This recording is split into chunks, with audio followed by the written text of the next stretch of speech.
Good morning, Winslow. Welcome to the All Continental All the Time television station, now in Technicolor. I'm your host, Red Adamkowski. On this graceful day of October 16th, 1780, I'm going to bring you a dreadfully boring story about Robert Rogers, because he's somehow relevant to history. But first, the weather. Hi, Red. Right here in New Hampshire, I think it's cloudy, and it's a little chilly out there. You might want to bring a jacket. As for an extended forecast, it'll be winter soon. Back to you, Red. Thanks, Steve. Now, until we get to our special, the All Continental All the Time TV station finds it prudent to discuss last week's battle.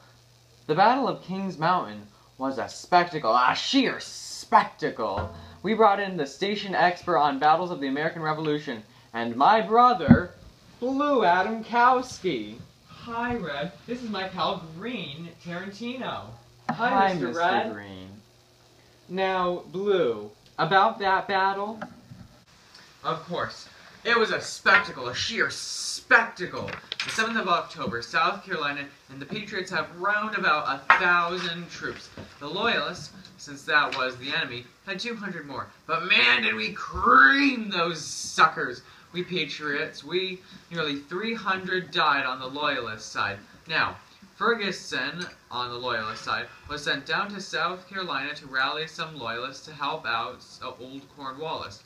Then Shelby, on the Patriot side, after destroying Musgrove Mills, moves up to Sycamore Shoals. Ferguson, in hot pursuit, goes up to Gilberttown.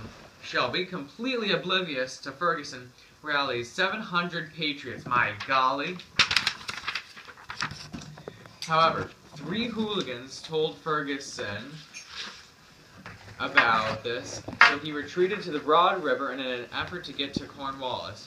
This time, Shelby followed undetected, and at 3 in the afternoon, the Patriots divided themselves into 8 groups and tried to surround the unfortified Loyalists, but they couldn't.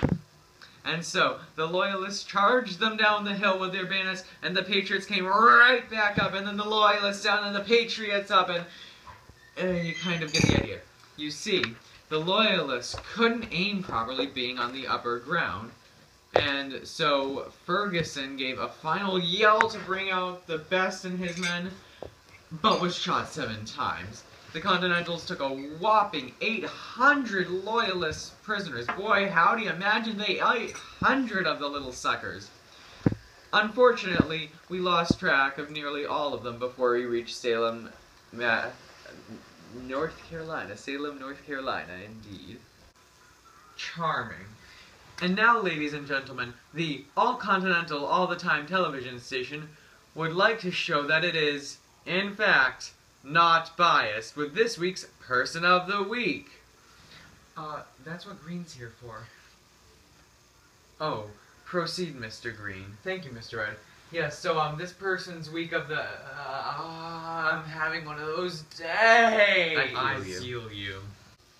This week's Person of the Week is King George III. Well, hear me out. King George III is actually a pretty charming king. I mean, he's king during one of the most interesting eras of England to date, and he's having to deal with the subjugation of Ireland, the naughty colonies, and progress in farming and invention. I mean, this stuff is producing stunning results, and is probably going to be called the Industrial Revolution, early version. Also, my crystal ball is telling me that he'll die in 1820, which would make him the longest living monarch to date. A crystal ball. Also, he's been placed at fault for all of the American events.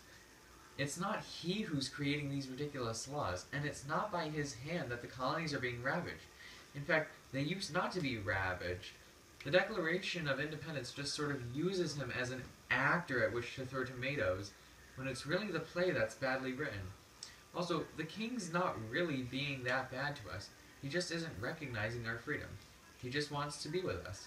Think about all the other crazy countries that would obliterate us for the sheer conception of separation. George III is really quite placid. We colonies are valuable, and George III is losing a serious chunk of change, and he's being very calm about it. Although I feel that no matter how much George wants to keep us, he will be the first to befriend this new nation. Ooh, I'm getting a strong sense of John Adams right now. That's all the time we have for this segment. Use the hashtag #KeepItContinental to keep in touch with the All Continental All the Time TV station.